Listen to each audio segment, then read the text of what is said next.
자, 11강으로 갑니다. 지금 좀 전에 지난 시간까지 소득 처분이 뭐냐를 잡으셨어요? 자, 여러분 지금 책에다 써 있으니까 전혀 안 쓰셔도 돼요. 빨리요. 지금 시작. 특수관계인에게 부당행위를 하면 이런 거를 20억 전체를 입금 산입하고 상여냐 배당이냐 기타 소득으로 때렸고요. 그렇죠? 그다음에 문제가 특수관계인이 아니면 기부금으로 봐서 얘네의 그렇죠? 70%까지는 인정이 되고 70%와 요 차익만큼을 세무조정으로 얻어맞아요. 그래서 세무조사 나오시면 요 누구라도요 특수관계인 간의 부당행위는 다 고려해요. 그 뜻밖의 기부금이 많이 얻어맞고요. 그래서 회사 가면 누구도 모르는 30% 룰이 있어 그냥. 그게 뭐야? 30%까지는 특수관계 아니면 싸게 팔아도 돼. 넘어가면 얻어맞는 거고요. 자, 문제는 이 갑이야. 갑이 여러분, 자 먼저 이 얘기를 좀 할게. 칠판이요. A라는 법인이 아까 배우신 건 그죠? 시가 50억짜리를 빨리 얼마에? 30억에 팔았는데 시작. 상대방이 특수관계 법인이에요. 특수관계 법인. 여러분 그러면 A 법인은 입금 산입 20억에 소득 처분이 기타 사회 유출이라고 한 거 외우시면 되는 거였고요. 그다음 B는 세무조정해야 안 해. B는 특수관계인으로부터 싸게 사왔죠. 세무조정하지 않습니다. 그럼 외우십니다. 왜냐하면 싸게 사왔잖아. 나중에 그럼 이걸 100억에 팔면 나중에 얼마가 과세돼? 시가대로 사왔으면. 눈으로 봐요. 싸게 사오면 나중에 자연히 과세되죠. 감가상각이면 감가상각비가 줄어들고. 그래서 B법인은 세무조정 없어요. 이거 외워놓으시고요. 없어요. 그런데 지금 이 케이스는 특수관계인이야 아니야? 아니죠. 그런데 좀 전에 특수관계인이 아닐 때 A법인은 무조건 얻어맞는 건 아니고 뭐예요? 보세요. 뭐가 없을 땐 얻어맞아요? 읽어주세요. 뭐가 없다면? 뒤집으면 이렇게 싸게 판 정당한 사유가 있으면 A법인은 기부금으로 얻어맞아 안 얻어맞아? 안 얻어맞아요. 오케이? 대답. 정당한 사유가 어떤 게 있을까요? 어떤 게 정당한 사유일까요? 이렇게 말하면 어떨까? 법에는 정당한 사유라는 문구가 있는데 실무에는 없다 그러면 어떨까? 좋겠다, 그죠? 이 말은 과세관청은 무조건 때린다라는 얘기예요. 정당한 사유라는 건 없는 거야, 자기네 머리에. 이해돼요? 그러니까 실제로 입증하기가 쉽지 않고요. 어쨌든 없다고 치자고요. 그 문제는 자 여러분 이 갑은 자 가요. 얼마를 싸게 샀어요? 빨리. 얼마를 싸게 샀어요? 시가보다 얼마 싸게 샀어? 20억 싸게 샀죠? 누구한테? A라는 법인한테? 특수관계는 아니라면서요. 여러분 대답. 여러분과 나는 우리는 특수관계 아니죠? 친인척 혈연관계 아니죠? 근데 여러분이 50억짜리 땅을 저에게 30억에 팔 수 있어요? 그럼 저는 얼마에 싸게 샀어요? 그럼 여러분이 저한테 증여하신 거예요. 우리나라 세법은 증여라고 하는 건 뭐예요? 증여라고 하는 건 공짜로 준 것도 중요고요. 저한테 싸게 파신 것도 중요고요. 제 거를 비싸게 사신 것도 증여예요. 외워놓으셔야 돼요. 그리고 이 관계는 특수관계 여부가 상관없어요. 무조건 증여예요. 오케이? 그럼 얼마가 증여야? 얼마? 그러면 이거를 전부 다 증여세를 얻어맞으면 어떡해? 너무 사회가 빡빡해지잖아. 그래서 3억 원까지는 증여세를 안 때려요. 그러면 얼마가 증여란 말이에요? 17억. 여기에 제일 해당되는 게 뭔지 알아요? 여러분 회사 비상장이라고 하시면 주식들이 있겠죠? 주식들이 있죠. 주주들끼리 주식을 사고 팔죠. 그럴 때 대부분은 시가대로 사고 팔지 않아요.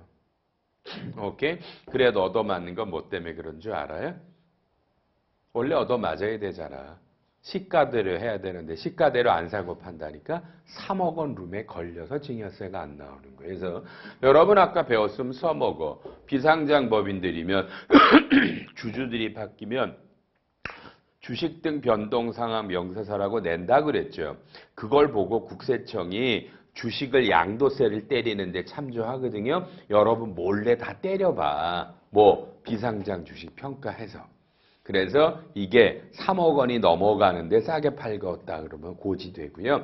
3억 원 언주 대충 안 파게 될 것 같다 그러면 그래서 연락이 없는 거야. 실제로는 다 보고 앉았어.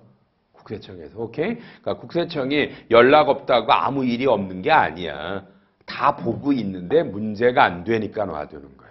그러니까 3억까지는 증여세가 안 걸려. 7박. 그러면 여러분 값은 얼마가 증여세가 되는 거야? 이럴 때 배우지 언제 배우는데? 증여 공식 잡아놓을까? 세율 좀 외워요? 이런 거 상식으로 잡아야 되잖아.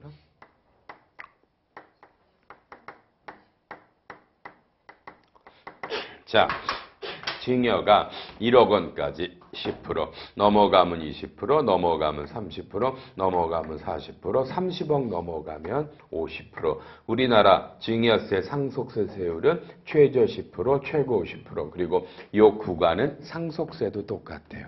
그러니까 혹시 지나가다가 강남대로에 기가 막힌 빌딩이 하나 있는데 1,000억 정도 간다는데 개인이 갖고 있대. 부러워하지 마. 죽으면 세금이 얼마라고? 500억. 500억. 오케이? 그 아들, 딸이 500억 현금으로 있을까? 없지? 그럼 그 빌딩 팔아야지? 빌딩 팔면 제가 받을 것 같아? 시장에서 금방 소문나. 상속 때문에 매물로 나왔다 그러면 다들 튕겨. 어? 제가 못 받아. 그래서 부자는 3대 내려가면 부자가 아니에요. 손자, 손녀부터는. 이해되시죠? 이 말은 우리나라 상속증여세 세율이 전 세계에서 가장 높다라는 겁니다. 실효세율로 높아. 가끔 물어보는데 다른 나라 세율이 우리나라보다 높은 나라가 있는데 그건 왜 높냐면 내가 죽었어. 자식이 5이야. 그러면 자식별로 나눠주잖아. 다른 나라 대부분은 자식별로 내가 물려받은 걸로 세금을 내. 근데 우리나라는 돌아가신 사람으로 때리기 때문에 전세 자산이 합산되니까 거의 다 50%야 부자들은. 전 세계에서 가장 높아. 여러분 가끔 웃기잖아. 죽는 순간 잘 가라 하늘로. 그리고 고생했다 절반은 국가에다 내라 이거야. 부자들더러. 오케이? 국가가 동업했단 거야. 죽는 사람 눈이 안 가려지잖아.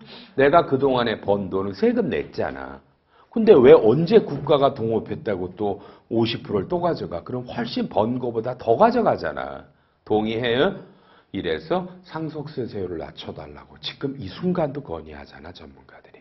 그런데 누구도 콧방귀를 못 뀌는 것. 누구라도 하나 총대 메고 상속세 세율을 인하하자 그러면 그 정당과 그 국회의원은 평생 국회의원 못 돼. 왜? 전부 다 가난하다고 보거든.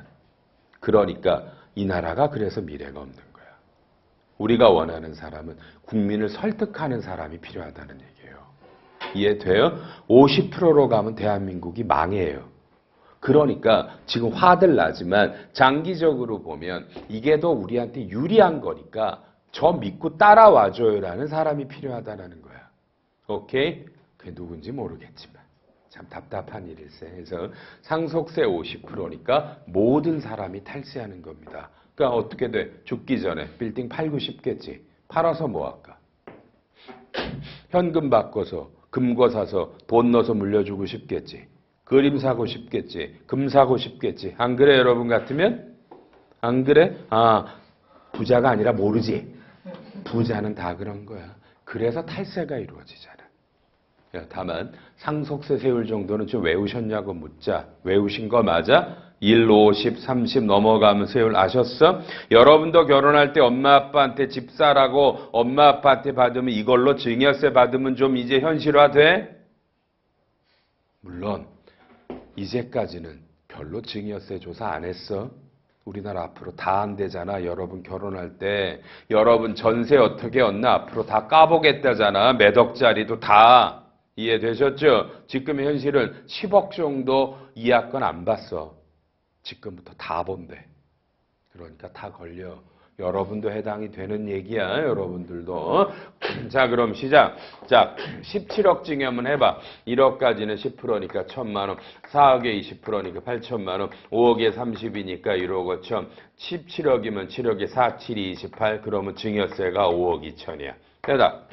갑한테 증여세가 얼마 나와? 5억 2천. 근데 이 갑이 증여세가 나올 걸 알아 몰라? 모르잖아.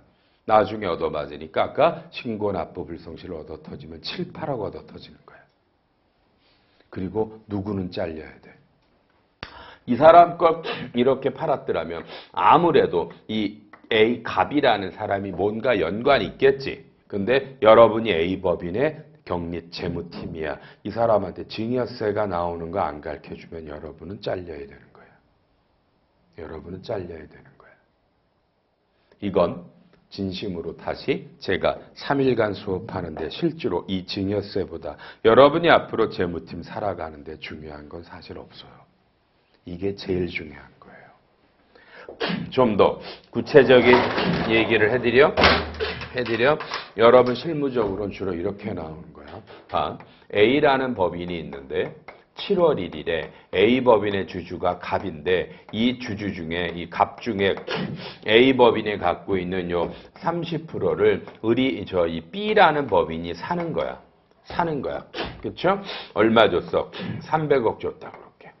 300억 줬어. 그럼 이제 뭐야? 이런 B라는 법인은 A라는 법인 주식의 30%를 사니까, 그죠? 지분법 투자 주식 또는 관계기업 투자 주식의 회기 처리를 하거든. 지분법을 하거든. 근데 문제는 갑이 이거는 뭐야? 비상장이거든. 그러면 나중에도 다 알지만 우리나라에는 비상장 주식을 평가하는 게 상속세법에 있거든. 오케이? 근데 상속세법에 얼마인데?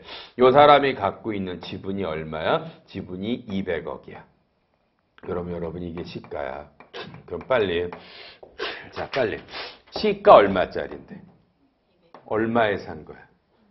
그럼 얼마를 비싸게 주고 샀어? 그죠? 다만 조심해야 돼.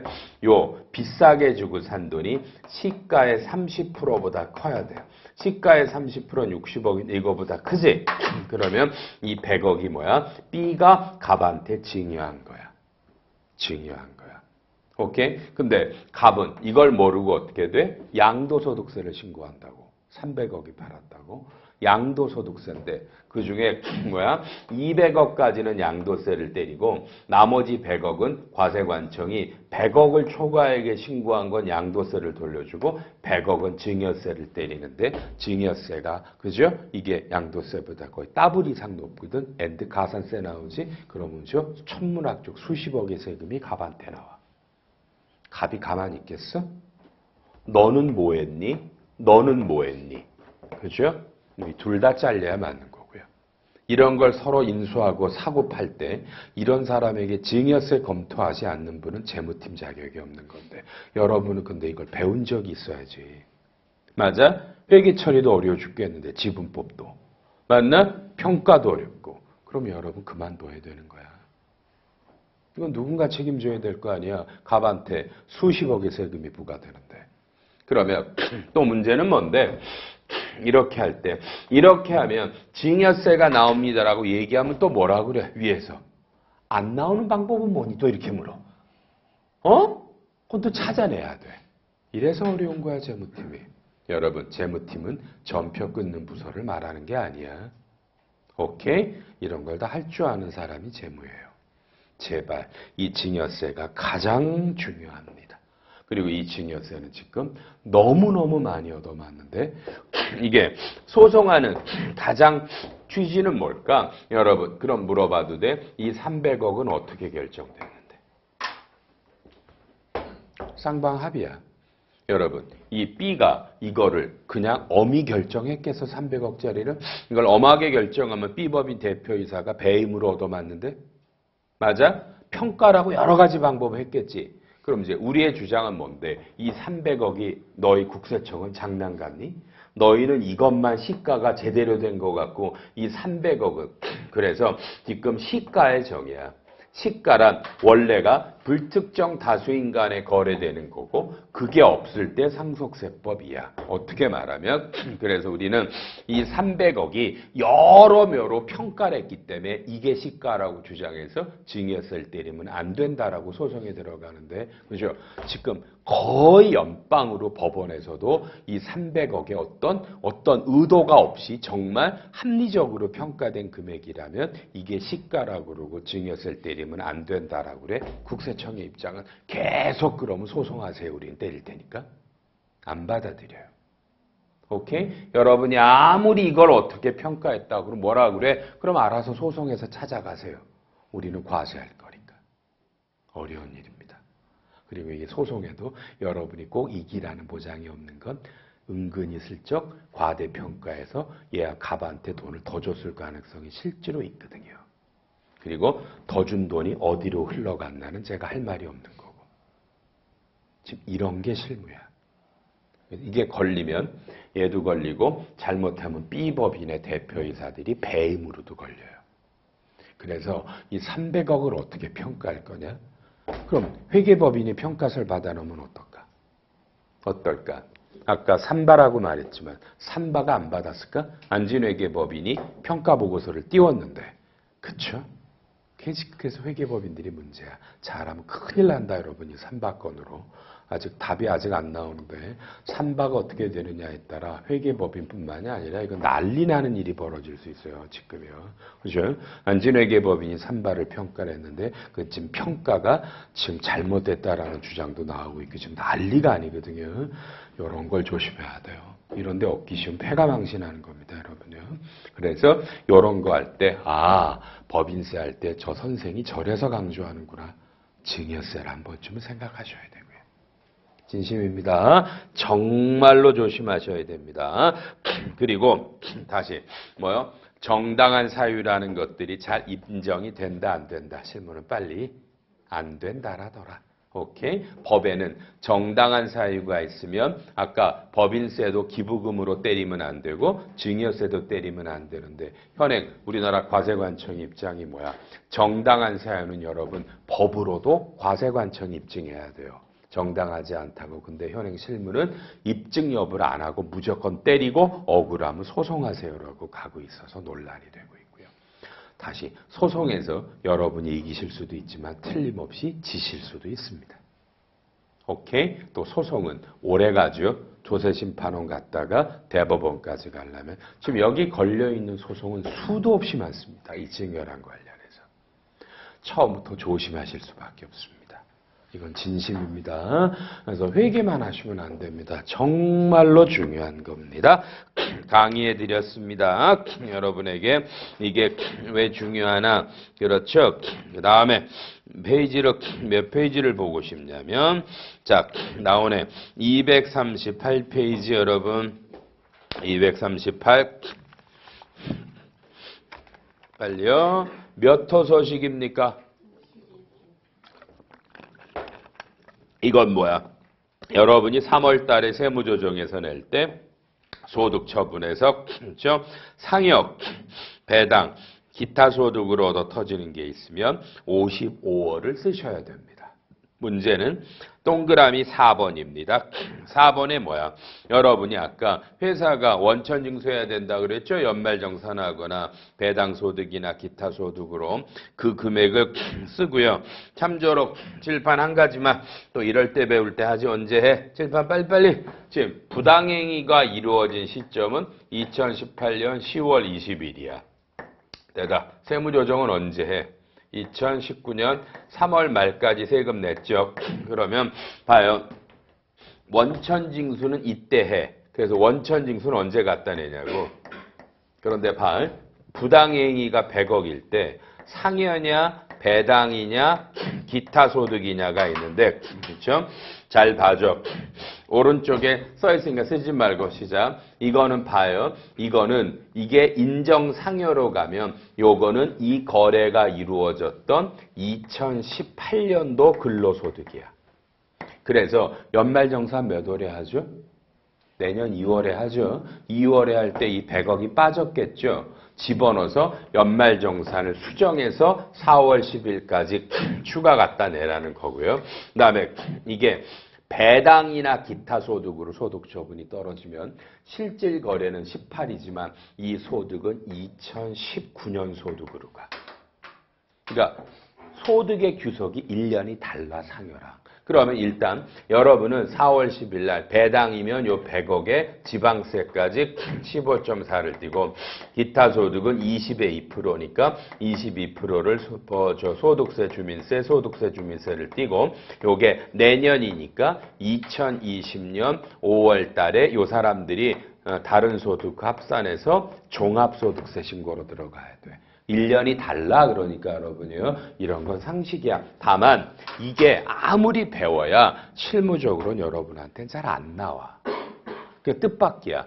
안 나오기 때문에 한번 나올 때 에러를 저질러. 깜빡 잊고 4월 10일 날 원천세를 안 낸다고. 그러면 그때 당연히 가산세 떨어져. 이해했어요, 여러분? 이런 거 잊으시는 거 아니야. 평생 한번 해볼까 말까 하겠지만, 그리고 실무적으로는 여기서 제일 많이 나오는 건 뭐냐면, 나중에 나오죠. 여러분도 상당수 회사가 임직원에게 주택자금 대부를 해줘. 집 살 때 좀 싸게 준다고. 그럼 그게 인정상여로 상여로 얻어맞아. 그럴 때 원천징수 문제가 있고요. 그래서 대기업들은 그죠? 나중에 배우지만 인정이자 같은 게 입금인데 그걸 어떻게 2월에 연말정산할 때 집어넣어서 연말정산을 돌려. 그럼 이런 문제가 없잖아. 이해했다고 치고 그다음에 그 서식에서 빨리 자 동그라미 6번 잡아줘. 뭐라고 잡았어? 6번에 열하고 돼 있죠. 이 말이 무슨 의미일까? 이 서식은 빨리 몇 월 며칠에 들어가 국세청에 3월 말이라 그래. 몇 월에 들어가 이거 3월 말. 이때 여는 4월 10일 날 이 돈을 갖다 낼 겁니다라는 뜻입니다. 이해하셨습니까? 원천세 신고 준비했다라는 뜻이고 갖다 낼 거라는 뜻입니다. 알았고요. 그리고 국세청은 관할세무서는 이 55호를 보고 요게 4월 10일 날 이 돈들이 들어오겠나를 보고 확인하고 안 들어오면 바로 가산세와 본세를 고지합니다. 알았죠? 다시 칠판. 실무적으로 접해볼 가능성은 굉장히 적어요. 하셨죠? 부당해이가 뜻밖의 잘 나오지 않습니다. 다만 나올 때 에라 저지르지 말고 우리는 거꾸로 그거보단 뭐라고요? 증여세, 기부금무제가 더 중요하구나라고 이해해야 되고. 알았나요? 이런 거고요. 또 이렇게 열심히 들으니까 하나 내가 맨날 팁으로 드리잖아. 알아나 여러분? 자, 뭐 하냐면 2분만 하고 이번 강의 쉬게 맨날 하는데 아버지가 자식한테 지금 8억짜리 집이야. 이 8억짜리 집을 자식에게 주면 증여세 많이 나오잖아. 그러니까 아들에게 매매래. 그리고 아들이 아버지에게 3억만 줘. 3억만 줘. 가능해요? 그럼 빨리 얼마 싸게 산 거야? 얼마? 5억. 5억이 증여인데 아까 얼마 빼준다며. 근데 특수관계인은 3억이 아니야. 특수관계인은 시가액 얼마? 30%와 3억 중 적은 거야. 그래서 시가가 8억이니까 38, 24 얼마? 2억 4천만 빼줘. 그래도 빠지잖아. 그럼 얼마? 2억 6천만 증여라고. 그러니까 이걸 이용하면 2억 4천은 증여세를 안 내도 되잖아. 그렇죠? 자, 그러면 2억 4천이면 증여세가 귀찮아 한 4천만 원 나와. 괜찮은 방법 아니야? 아버지가 8억짜리를 자식에게 3억에 팔고 증여세는 4천만 내면 돼. 증여세 신고하면 되잖아. 그리고 3억도 어떻게 돼? 실제로는 이 자식이 이 집을 사잖아. 담보로 차입해서 아버지에게 3억 주는 거야. 그리고 이 3억은 아버지가 열심히 만슬리 현금 줘서 갚아주고. 되셨어? 그럼 8억짜리 집을 실제로는 아들은 아무것도 한 푼도 안 내고 아버지가 다 내주고. 다만 이때 조심해야지. 이게 아버지가 이건 1세대 1주택이니까 가능한 거야. 이 아버지가 2주택이면 이것도 양도소득세 부당행위에 걸리면 양도는 8억으로 가. 근데 이게 1세대 1주택이면 양도세 없잖아. 그러니까 집 하나일 때. 그리고 아버지는 이제 집 없지? 다시 사야지 또 8억짜리? 왜? 이번엔 딸 줘야지. 오케이? 2년 있다 딸 줘야지. 딸도 이렇게 하나 주고. 오케이? 다 줬지? 그 다음부터 이제 본인이 살 집 사면 되지? 이러는 거야, 실무는. 여러분도 이렇게 받으라고. 이런 능력이 있으시면. 맞아? 그럼 기가 막히지. 실제로는 8억짜리 집 받고 증여세 4천밖에 안 내는 거야. 아셨어요? 오케이? 그래서 법인세만 갖고 못 먹고 살아. 이런 것도 심심할 때. 이런 거 들으면 빨리 재밌다고 그래. 재밌잖아. 맞아? 재밌잖아. 이건 실생활에 도움되죠. 다만 요 3억 원을 갚는 게 쉽지 않죠? 왜? 아들 이름으로 갚으니까 매달 아버지가 자식에게 현금 주는 거야. 그럼 아들이 그 돈 받아서 열심히 갚는 거고. 다만 그렇게 하는 사람이 태반인 거야, 우리나라는. 이해돼요? 이런 걸 배우면 써먹으란 말이에요. 알았죠? 그러니까 법인, 특히 대기업에 다니는 이는 사람들이 이런 건 하나도 모르고 법인과 관련된 것만 하면 재미없잖아. 이런 것도 알면 더 재미있어요. 그렇죠? 끝. 11강 끝. 12강으로 갑니다.